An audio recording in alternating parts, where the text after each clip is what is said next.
It's like some 30 for 30s. There you go. 30 for 30. Yes, sir. What's good, y'all? Welcome back to Good Juju Nation.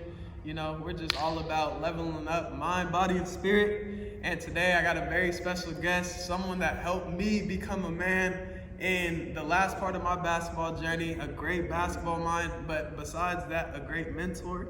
You know, I got my man, Coach Will.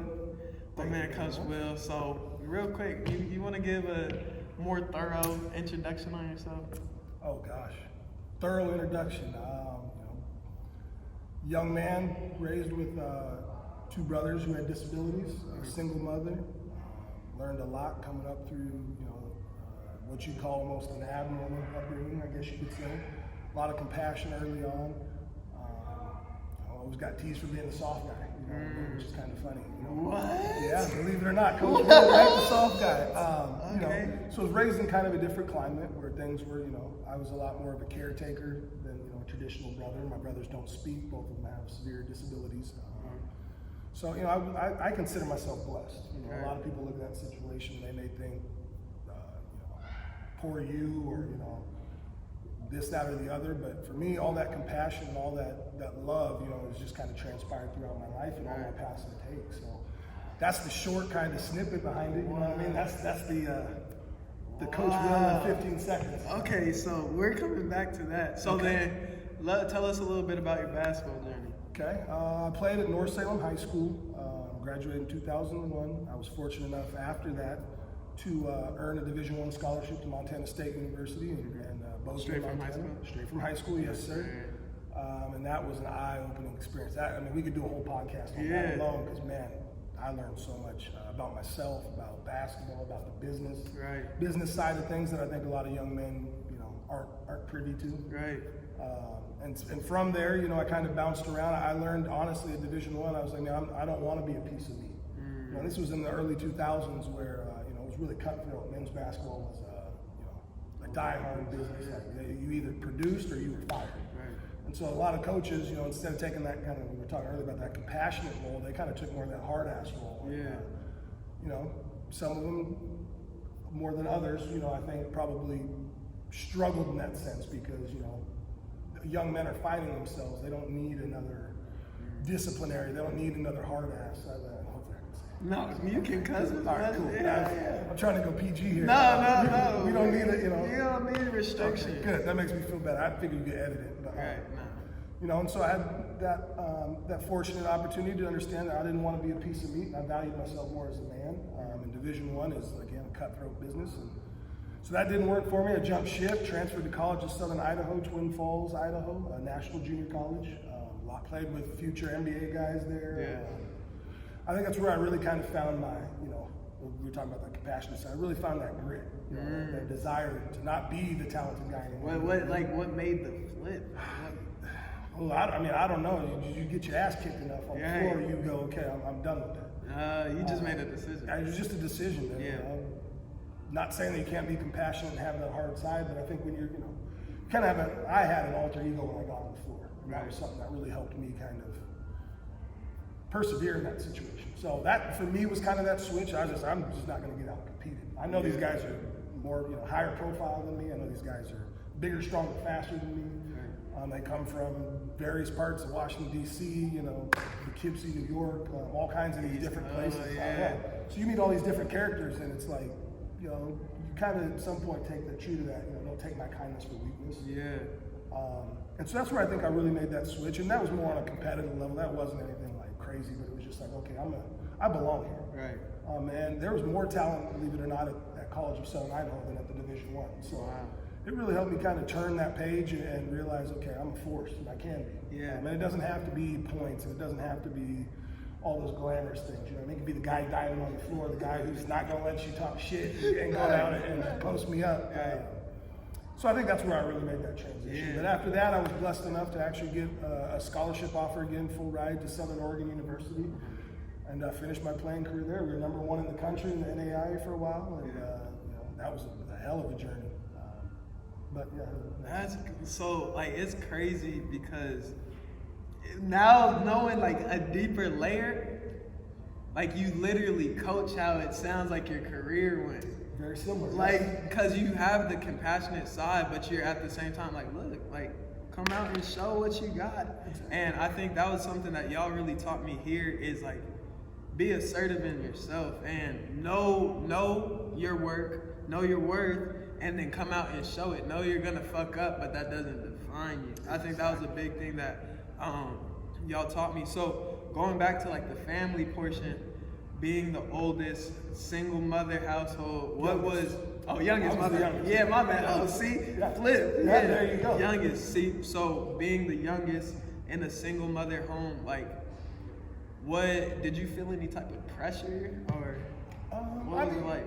You know, I think, and not to get too crazy off track, I think all young men feel pressure, especially, you know, I think there's two sides. You know, your father is there in your life. There's pressure, you know, to become him or amount to, you know, to earn his praise.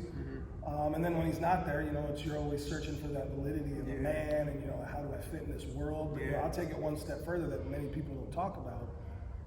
You know, as a young mixed man, growing up, trying to find in Salem. Yes, in Salem, out of all places. And I grew up, most of my childhood, younger till 5th grade, was in Portland. Yeah, okay. Portland, Beaverton, Hillsborough, kind of bounced around, but came down here as well. And, you know, trying to find your, you know, your way as a mixed man, you know, is a very daunting task. I think not many people highlight that or understand that. Right. So you're really not accepted by either side. You kind of got to forge your way. Yeah. And, you know, you kind of go through these different personalities and these, you know, characters, if you will. Right. Just trying to find out what's you, I think. And so that, for me, that was the most pressure than anything outside. You know, my mom was a wonderful woman, is a wonderful woman. She's still with us. I'm still feisty as ever. But the pressure was never from the inside. You know? It was never pressure to amount to anything. She was supportive. She was caring. You know, she would drop everything, dime to take me to the gym. Yeah. So, you know what I mean? There was no real pressure in that sense. It was more pressure to kind of find myself as, where do I fit in this world as a mulatto young man? Especially in the early 2000s, you know, times were different. I don't want to sound old here. No, but, that's a times fact. were different. Right. So it was, you know, experienced some racism and some things like that, and also not to always be accepted by your, you know, what you claim as your culture. You know, there's a lot of pressures there. So. That's crazy. Wow. And like, unpack all that. Yeah, it's like, wow. Right. Because I'm already knowing so many people can relate to this from the standpoint of, you know, finding the sense of belonging. Because there is no worse feeling than trying to find yourself through other people's validation. So what's some game that you would give, or what's something that helped you through those question marks? And I'm sure you still have them at times, being a father of 3 now. Yes, 3. Yeah, yes, so like, what is that like? You know, always constantly progressing and refining and rebuilding. Well, I mean, for me, it's the reality. That's life. You know what I mean? It's the famous Mike Tyson quote. You know, everybody's got a plan till you get punched in the mouth. You know what I mean? And I think that's life. So you know, my only game I could give to anybody, or you know what I mean, kind of motivation I could tell them is, man, you got to fuck up. You're gonna make mistakes. Like that's the purpose. You have to make mistakes to find yourself. You got to figure out, hey, this is maybe not who I want to be. You know, maybe I'm portraying something to get a girl or to fit in with the homies, or you know what I mean, whatever it may be. But you got to fuck up. You got to go through your own path. And I think we all forget, like, that's like, it's okay. Right. Everybody drives for this perfection. You know what I mean? And it's like, no, that's prepare yourself to make them. You're gonna make mistakes. You don't know what they are. You don't know why they happen. But I promise you, in the end, they will. If you have the right mindset, they'll shape you. Yeah, that's good. So what is the biggest change? So now that you're a coach, right, and especially in our program, we had an abnormal program where you're really the head mouth. Like you're up there making subs. You were the head of our defense the 2 years I was here, and really damn near head honcho. Like, it was a 3-headed snake, 4-headed snake. It was a great situation. So outside looking in now, what's the pattern that you're seeing with kids coming up, young men coming up in this basketball culture? Well, I mean, to be honest, you know, I think it's changes different based on demographics and, you know, all that good stuff. But, you know, the reality is everybody wants kind of like the easy, quick success. Yeah. Everybody wants that. Microwave. I put my time in, and I put my 3 weeks in, coach. I'm ready to go. Right. It's like, man, this is a marathon, not a sprint. Yeah. You know what I mean? And so, understanding that you just got to put your time, as you're doing as a young, not vlogger, it's podcaster, YouTuber, man of many traits. But as you're learning, man, you're gonna, again, you're gonna make mistakes, and you're gonna learn things that will shape and refine, and you get your 30 for 30 sheet. All these things, you're supposed to go through to, in the long run, be able to gain some success and some validation for yourself. It's young men chase that, and they want it so quick, and then they want all the validation from all these other people. And becoming a man, you learn the validation comes from within, and you learn that it's a long road. You don't get it. It's not winning the lotto. You know what I mean? You just hit on a key. Validation comes from within. That's a tough pill to swallow. A lot of people don't ever get to that point, and it's a lot. Like you made me think of the saying, like the old saying, "You get what you get, and don't throw a fit." But what I'm starting to realize, especially while I was here and playing college basketball, it's you get what you deserve. Yes. Like you get what you deserve. Not Sometimes, what you think you deserve. Yeah, not what you think you deserve. Exactly. Like what you really deserve. Because I was actually earlier today when I was packing my stuff, I was sitting there thinking. My bad, family. I know that you're enjoying this video, but real quick, if you're ready for change, if you're feeling stuck, if you're feeling tired of being tired, then you need to join the Missing Piece. You're not gonna find a better program for this cheap. So hit the link in the description for a workout plan, a nutrition guide, mindset coaching, all of that. Just hit the link and you'll see all the details. All right, back to the video. And oftentimes our goal and our standards up here, our realities right here, but then our perspective is we should be up here. Right. But if you really take a step back and you're like, dang, okay, Tuesday, I didn't go as hard at weights like I should have. I thought it wouldn't matter. Open gym, I wasn't really talking, but I got a few. But like, we try to water down the days we weren't going hard. So I think something that Chemek really reinstilled in me is like the grit. So what helped build that culture here? Well, I mean, shout out to Coach A. First of all, Coach A the whole night. He's been on here for many of you that have followed and seen it. Legend in my book. But it really is.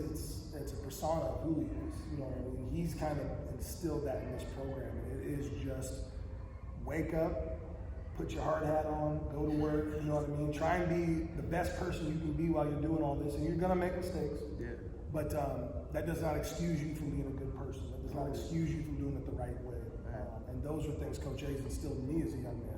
I mean, I looked at him as a father figure, as well as, now my boss, and, my mentor, the whole nine. So I think it's, I'd like to claim that, I have all this fancy answers, but a lot of this is regurgitated in my own form from things me and Coach A have had countless hours about a lot of these topics. Yeah. And, shout out to Coach A. The grit, the determination to just get to work and love the journey. That's all Coach A. Yeah. And I love that man like a father. Right. I think so many men that came through this program love him the same way because he treats you the same whether you're 30 a night, you know what I mean, or you don't get off the bench. You're still, to him, you're still valuable. You got to be a good guy. You got to put in the work. Yeah. And you got to love what you're doing. You got to love the journey. Yeah.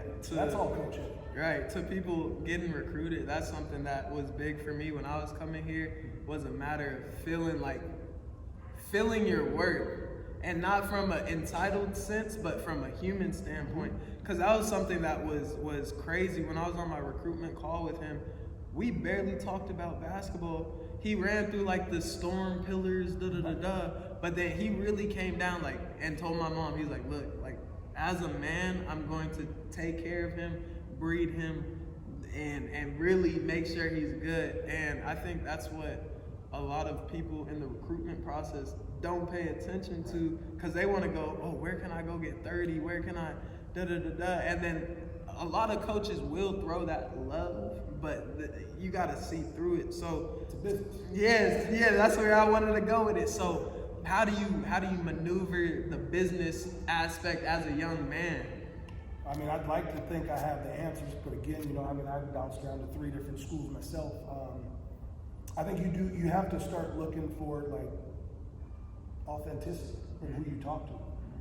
Because every coach is going to tell you we're a family. Every coach is going to tell you we work hard.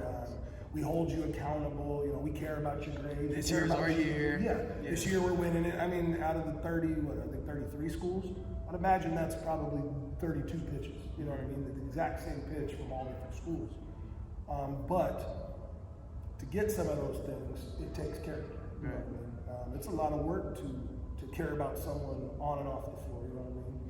It's a lot of work just not to value them for what they can do on the hardwood and not make sure you're not checking up when you're having a hard time with a girlfriend or grades or and so to follow back to your question, you know, it's authenticity and making sure that you're hearing what they're saying, but you know what I mean, it's how they're saying, it's how they're expressing. Yeah. You know, it's almost how you tell someone's authentic when you sit down in a subway. Right. And you start chopping it up. You can tell those people that are full of like BS and the bullshit and all these stories. You got to kind of see past it and try and, you unfortunately, as young men going into this recruiting world, you know, you only get a small glimpse of coaches and what they're really about. But I mean, you got to kind of search for that authenticity. And my big thing is, you know, as I portray myself now as the head coach, and when I go out and recruit, that's what it's about. It's about authenticity. And I try to make sure the kids know. And you know, unfortunately, I say the same thing all the other coaches say, but I mean it. I'm going to go the extra mile. That's the type of character I am, the type of character Coach A is, and the type of character I think there's a lot of them out there in that coaching role. But you know, with all those good people, there's a few snakes still out there. Yeah. Too, you just gotta see the signs. You know what I mean? Yeah. I can't say who just popped in my head, but I think you know who I'm talking about. Out of respect, yeah. There's some other programs that run things differently. But I'm not to each their own. I worry about what we do here. But yes, I know who you're talking about. Yes, sir. To go another route, but somewhat on a similar path. Going back to the compassionate piece, right? You got that from the household. Now a married man. What is Twice married. Yes. See, so then that that validates you even more to answer the question. How do as men, how do we elevate in our compassion for our women, seeing them as that creator, seeing them as, you know, really how you describe your mother, like how do we start seeing more women like that, even if they're not our wives? Like, how can we just start, you know, evolving maturity-wise in the sense of our relationship man to women? Well, I mean, I'd like to think I have the answers, but again, I think it comes down to making sure you communicate. I mean, communication is everything. Valuing women comes down to, you know, it's a give and a take, you know what I mean? You have to have that, those hard, honest conversations with each other. I think that's how you value any person. I'll even remove the man and the woman part. The honest, real conversations, you got to be willing to have them with yourself and with your partner. And from there, you know, hopefully you build that kind of respect and trust that we're kind of talking about. But I mean, you gotta mess up. You gotta go through a few relationships and muddy the water a little bit, screw up, do the dumb shit, and go, oh, James, like, why'd you say that? Or, you know, quit trying to be right all the time. You know, big one for me, you know, in my relationships is, you know, being a head coach, sometimes you take that home, you know. And it's, my girl starts, my lovely, I love you, sweetheart. My lovely wife comes, you know, and comes to you with maybe a problem or something, and you have to hold back and remember. And I always ask myself this, or I've started to, is, do they want comfort or do they want a solution? You know what I mean? Because you can't, if you're trying to give them a solution for everything and they're not necessarily needing the solution, you're gonna cross some friction. You know what I mean? Sometimes they just need you to be that ear. And I think that goes both ways. And I think that's a really, you know, that's a valid thing, I think, in the society that we got to get back to. Right. You know, I mean, honest communication, open, and before we start, okay, you know, honey, you're coming to me with the problem? Do you want a solution, or do you want me to give you some comfort in this? Because, you know, if you try and guess and you go the wrong way, oh boy, it's a shit storm. Right. So, you know what I mean? Just come out and ask before you get started. Okay, what type of conversation is this? I think, in my opinion, that's how you dodge some bullets. That's game right there. That is game. You know how I rose there? From not doing that. You know what I mean? Always trying to interject myself the way I thought that conversation was going or needed to go. Yeah. And eventually that wears on the other person, that wears on a relationship, and, Right. you know, and that's a sidetrack, but, you know, just to value women, I think you kind of have to just understand, you know, the worth of all of us. In my opinion, not all women are, you know what I mean, need to be put on pedestals, and neither do all men, but you have to realize the ones that support you and make sure that you reciprocate. Yeah. If you don't, it's a one-way relationship. Right. I've never seen one of those work very well. No, So I'd like to think my mother instilled a lot of values right. into me as far as, you know, what I want in a woman, and I kind of have, you know, tried to navigate the waters looking for something. Mm-hmm. That's the paradox of basketball, because the funny thing is like I asked you two different, like I asked you about relationships and basketball, and you had two of the same answers. Like that's the paradox of basketball. Like that is so crazy. So to wrap it up, what is some advice that you would give your younger self when you were about to go through this basketball journey?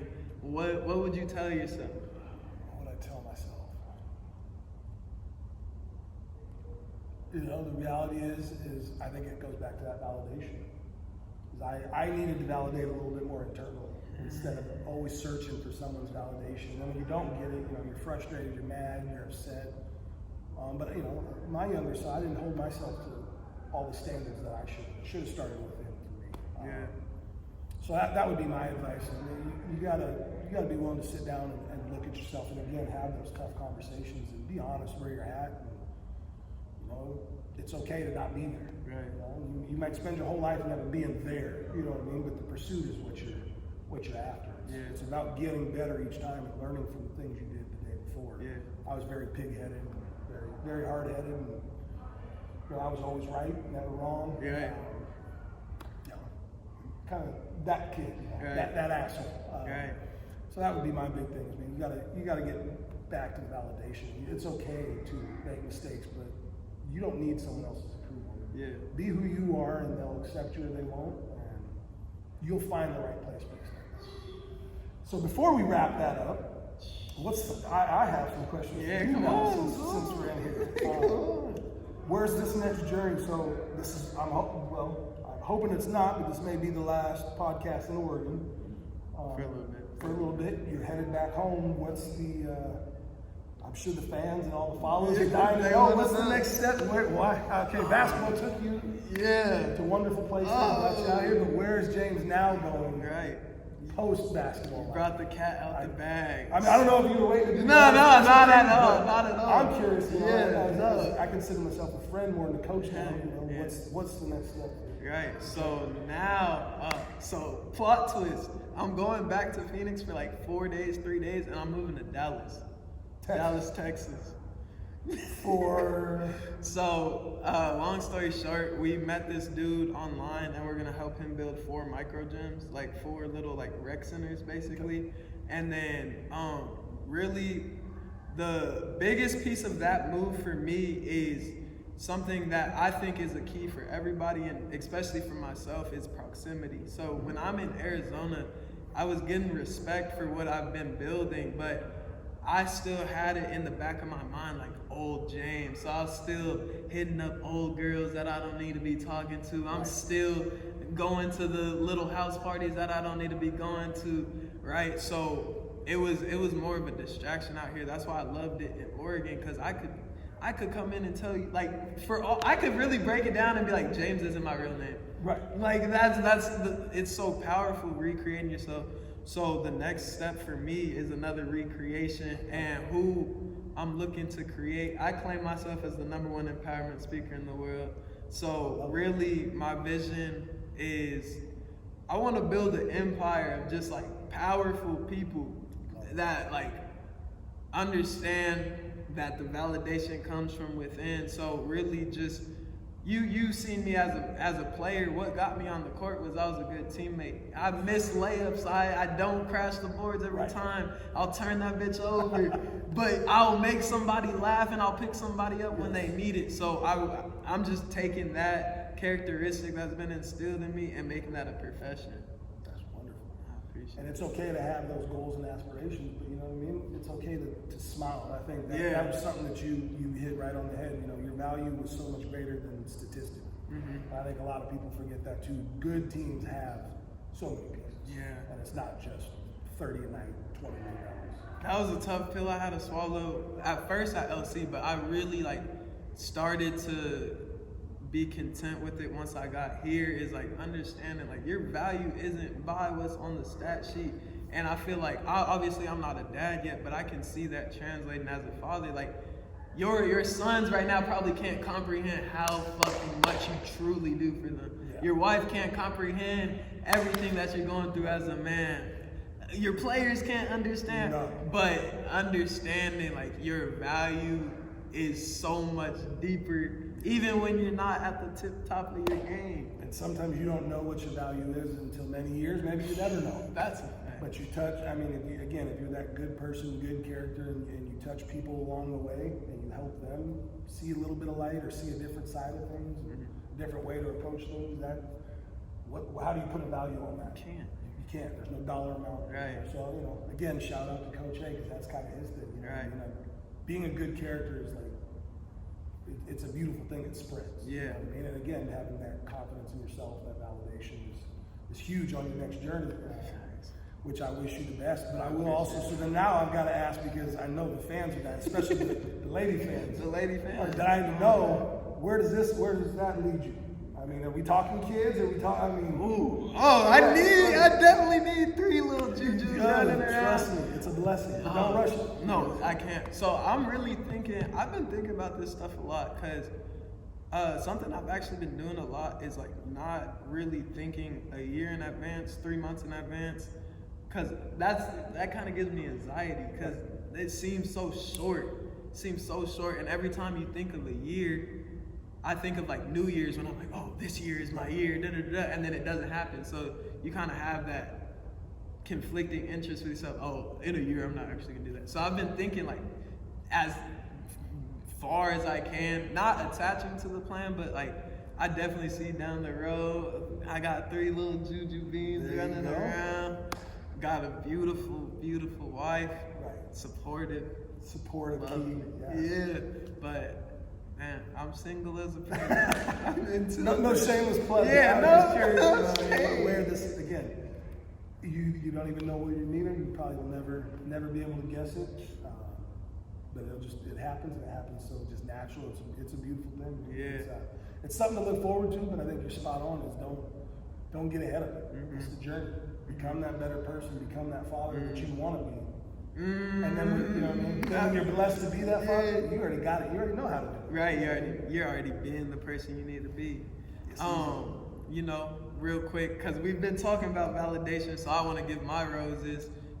Because I've spent 2 years with you, and 2 prominent years of me actually becoming a man, me paying my own bills. So I want to say I appreciate you for helping me become a man and really taking me in open arms beyond basketball. There's nothing better.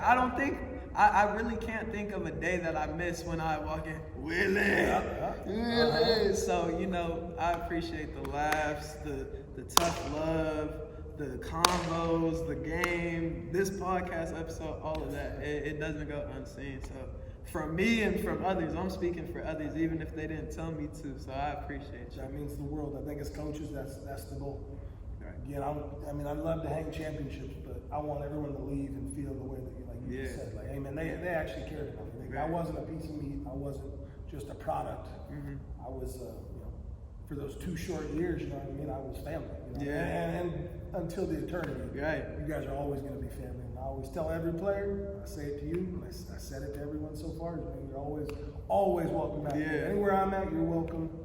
And you know what I mean? I wish you the best on your endeavors, brother. I think it's the number 1 empowerment speaker in the world. It's got a long way to go, but I think as long as you just appreciate that journey and stop and smell the roses, man. Don't be too serious. Life's too.